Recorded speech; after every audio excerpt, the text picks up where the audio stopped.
Well, thank you very much for talking to CGTN. You've been volunteering in Gaza for several years now. You've just come back from almost a month for what must be some of the darkest days of this conflict. Yeah. What are conditions like there now? Look, it's the worst I've ever seen them now at the moment in terms of the escalation in fighting. The bombing is more or less constant in the south. It does not really let up, and the drones are really constant as well. But I think the state of the population is the worst I've ever seen it as well. Everyone now has been displaced about 15 times. Everyone's living in tents. There's no sanitation. We're running out of clean water. And then there's been no aid since the 2nd of March. So you really notice the malnutrition. Everyone that I knew before has lost 5 or 10 kilos in weight. It's become very critical, particularly for the children. They're very thin. They're not healing well. Their immune systems are low. And I think the general morale of the local Palestinians is very low as well. It's the first time ever that people have said to me they would rather die than carry on this war, which we hadn't heard before. And I think that good old Palestinian resilience is really waning now. What sort of injuries are you seeing?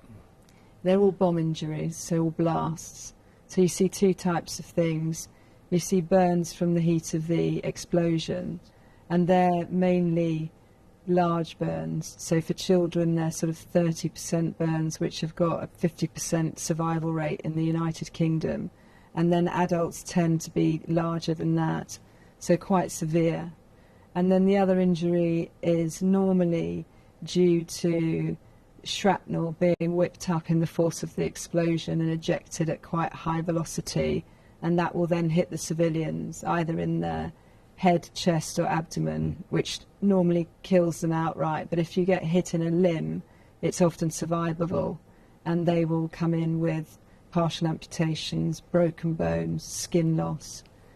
But this time we saw a lot more sort of devastational injuries, as if people had been directly blown up. So children with knees missing or whole side of one arm missing. We had a 7-year-old girl with half her hand missing, and it just seemed a bit more of a direct hit onto the population, which may be because they're exposed in tents and there's no real cover. But it definitely seemed to be a lot more savage than the injuries we'd seen before. Israel says it has the right to defend itself and that to destroy Hamas following the attacks on October the 7th, when some 1,200 people were killed and around 250 hostages taken. I think Israel does have the right to defend itself from Hamas, but this feels more like an attack on the entire population. It feels very indiscriminate, and we've certainly seen the death of civilians, particularly in events like the Gaza Humanitarian Foundation shooting. That wasn't Hamas shooting. I think also there's been a lot of attacks on al-Mawasi and previous humanitarian or evacuation zones, which again feels very unlike hits on Hamas. While I was there, a school which was being used as a shelter was bombed, and I think I always expect now that the Palestinians wouldn't really be sheltering any militia, because they would know that they would be targets if they were, and that's certainly the way that it's described to us. So it's very difficult to sort of square the circle. I can understand that, there's a job to be done to take out Hamas, but it's been 19 months and we still don't seem to be nearer to that objective, and a vast number of people have been killed and injured. What's the mix of the patients that you're seeing between adult males, for example, and women and children? It's 50-50 children and adults, and that's mainly because the population is 50-50. But we see as many women as we do men injured. It seems to be families that are hit, so it will be a whole family, and you will have the children and the parents in, and the grandparents in a single admission. Now, both the United Nations and the World Health Organization says that Gaza is on the brink of famine. Israel denies this, but what situation are you seeing on the ground? I think there is a huge issue at the moment with malnutrition, but it's also the block of all aid, really. With regard to food, we didn't see any fresh fruit and vegetables while we were there for this duration of the mission. And we noticed that the hospital has stopped feeding its staff, and in certain wards it's not feeding the patients. So that's a real indication that food is scarce. I think the fact that the Palestinians are making those treacherous journeys to the distribution centres to get food is another indication that the population is starving. But as I said, the weight loss is visible, and the children are certainly not healing their wounds as well as they were when we were in Gaza in August. Everyone seems to be taking a lot longer to recover, and I think coupled with the fact that malnutrition affects your immune system and dampens that response, we saw a huge rise in infection rates. All wounds were basically infected at the second debridement. And then because we hadn't received any supplies, we were very low on antibiotics, so our choice was just 3 different types, none of which would have been the first line choice if we'd have been in the UK for wounds like that. Are these private US Israeli distribution centres making any difference?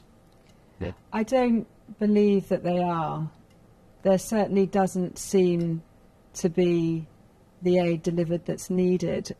For this immediate crisis to end, I think we do need aid delivered at scale through multiple channels, not just at point pickups. And it needs to be distributed to the people. And also we need the essential services that go with food, such as sanitation, vaccination. So all the things that the United Nations, the World Food Organization, UNICEF, Save the Children, UNRWA, those partners were in place and were doing a fantastic job before the ceasefire fell apart. And actually the only thing that stopped them from continuing to get the aid to the people is the blockade that's been put up by Israel. There are still no signs of a ceasefire, but how long can hospitals like this one, all the people in Gaza, carry on without one? Well, Nasser is the only hospital left in Khan Yunis in the south. The only other facilities around it are field hospitals, so that's UK Med, ICRC, MSF Belgium and the Jordanian Kuwait hospitals, but they're all tents. So Nasser has a bed capacity designed for 300, and at the moment it has 500 patients there. It has the capacity to run 10 operating theatres. It has a 48-bedded adult ITU now, increased from 24, and it has 12 paediatric beds, increased from 8. So a huge capacity. It's the only centre that has neurosurgery. It has its own oxygen station. It runs haemodialysis. It really is a centre that can cope with some of the trauma that it's seeing. But what about supplies for the hospital? It's not just the supplies, it's the point that that hospital is now in the red zone. So it will slowly be forced out of action because the staff are unable to get into and out of it because all their journeys have to be deconflicted. So that hospital will gradually be strangled, and it's also likely that that hospital will be inadvertently hit. It'll take a hit to its generator, its water supply, or its sewage. And when that happens, none of those field hospitals have the capability to take 500 patients, even combined. None of them have ICU capability, and none of them can generate their own oxygen. So when NASA does eventually stop working, hundreds of people will instantly die. And that's the issue. There is no hospital that can cope with what NASA is doing at the moment. What's your reaction to the UK's and the international response? I think we need to put more pressure on Israel to run a targeted campaign on Hamas and stop indiscriminately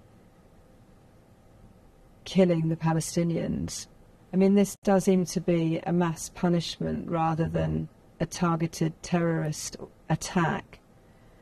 I really think that we have a responsibility to do whatever it takes to obtain a ceasefire and get aid into the country. You're able to walk away from these horrors and come back to the UK. What about your colleagues there? How are they coping after, 20 months now? It's really awful to watch them at the moment. As I said, most of them have been displaced, 15 or so times, and they're all in tents, living in very different conditions to what they were living in before this war. Most doctors in Gaza are very highly considered and would have lived in, 2 or 3 story houses with 2 cars. It was quite a profession to have, and now these people are reduced to tents. Also, most of my colleagues have lost significant family members, and I'm not talking about their elderly parents, I'm talking about their young children. One of my theatre nurses lost his 8-year-old son whilst we were there in August last year, so huge losses for them to cope with. It's incredible that they continue to turn up every day to do this work. What about you? After all the horrors and the carnage that you've seen, how difficult is it to come home? How are you coping? I think for us it's still part of the job, and when we're there we are making such a difference just in the fact that we're bearing witness to what's going on and that we're supporting our medical colleagues, but also we are, saving limbs and lives one by one. So it seems to be worth, I suppose, the mental trauma. And certainly if we were to get a ceasefire now, I think I would cope very, very well. But it depends on how this war goes, really, as to how my mental health's going to recover. You've been volunteering now since before the Israeli-Hamas war. What made you start this? Why did you want to do this? The charity I work with was running a campaign to try and educate the local Palestinian doctors in the methods of lower limb trauma reconstruction. In Gaza at that time, if you were a medical professional, you were very rarely granted leave by Israel to leave and train abroad. And when I look at my trainees, we send all of them abroad at some point in their training. If not just to international meetings, they will go and work in another country for 6 months to learn new skills to bring back to the health service. And the fact that the Palestinians were not able to leave meant that the charity had the idea of us going into them to train them in their own country, and that's really how the whole project started. Anything else you think is important to add? Yeah, I think, we've got to be very balanced in this at the moment. My possible message right now would be, be very kind to our Jewish colleagues. I feel very upset for them and the way in which all of them are being labelled complicit in what's going on, and I think that's very unfair. So I think we do have to maintain a very balanced view as to what's going on and why it's going on, but at the same time we have to address this humanitarian crisis and the probable destruction of an entire population.